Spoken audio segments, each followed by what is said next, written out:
എടാ ഫ്രാൻസ് ഏത് ടീമാടാ? ഇന്നലെ സ്വീഡന്റെ കൂടി കളിച്ച കളി ഞാൻ വിചാരിച്ചു സ്വീഡൻ കുറച്ചെങ്കിലും പിടിച്ചു നിൽക്കും, ഡിഫെൻഡ് ചെയ്യും. എന്ത് ഡിഫെൻഡിങ്ങും പോയിട്ട് ഫ്രാൻസിന്റെ പ്ലേസിനെ തൊടാൻ തന്നെ പ്ലേസിന് പറ്റിയിട്ടില്ല. ഫ്രാൻസ് കളിച്ച എല്ലാ കളിയിലും കംപ്ലീറ്റ് ഡോമിനേറ്റ് ചെയ്തിട്ട് തന്നെ ഈ വേൾഡ് കപ്പിൽ കളിച്ചിട്ടുണ്ട്. എന്നാലും ഫ്രാൻസിന്റെ കൂടി കുറച്ചെങ്കിലും പിടിച്ചു നിന്നത് സെനഗൽ ഫസ്റ്റ് ഹാഫ് നന്നായിട്ട് കളിച്ചിന്. സെക്കൻഡ് ഹാഫ് ഒരു പരിധി വരെ സെനഗൽ നന്നായിട്ട് കളിച്ചിരുന്നു, പിന്നെ കയ്യിൽ നിന്ന് പോയി ഫ്രാൻസ് ജയിച്ച്. ബാക്കി എല്ലാ കളിയിലും ഫ്രാൻസ് തന്നെ കംപ്ലീറ്റ് ഡോമിനേറ്റ് ചെയ്ത് ഈ ഒരു വേൾഡ് കപ്പ് കളിച്ചിട്ടുണ്ട്.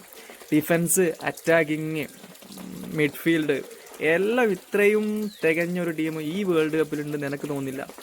എന്നാലും ഈ ഒരു ഫ്രാൻസിനോട് പിടിച്ചു നിൽക്കാൻ പറ്റിയ ഒരു ടീം എൻ്റെ അഭിപ്രായത്തിൽ സ്പെയിനാണ്. സ്പെയിന് ഫസ്റ്റ് കളിയൊക്കെ ഡ്രോ ആയിട്ടുണ്ട്, എന്നാലും യൂറോ കപ്പിൽ ഫ്രാൻസിനെ പൊട്ടിച്ചിട്ടുണ്ട്, പിന്നെ നാഷൻസ് ലീഗിൽ ഫ്രാൻസിനെ പൊട്ടിച്ചിട്ടുണ്ട്. അപ്പം അങ്ങനെ നോക്കുന്ന സമയത്ത് ഈ ഒരു സ്പെയിനിൻ്റെ ടാക്ടിക്സ് ഉണ്ടല്ലോ, ഈ ഓപ്പോസിറ്റ് ടീമിന് ബോൾ കൊടുക്കാതെ ഹോൾഡ് ചെയ്ത് ഒരു ബിൽഡപ്പ് ചെയ്ത് കളിക്കുന്ന ഒരു സ്റ്റൈലാണ് സ്പെയിനിന്.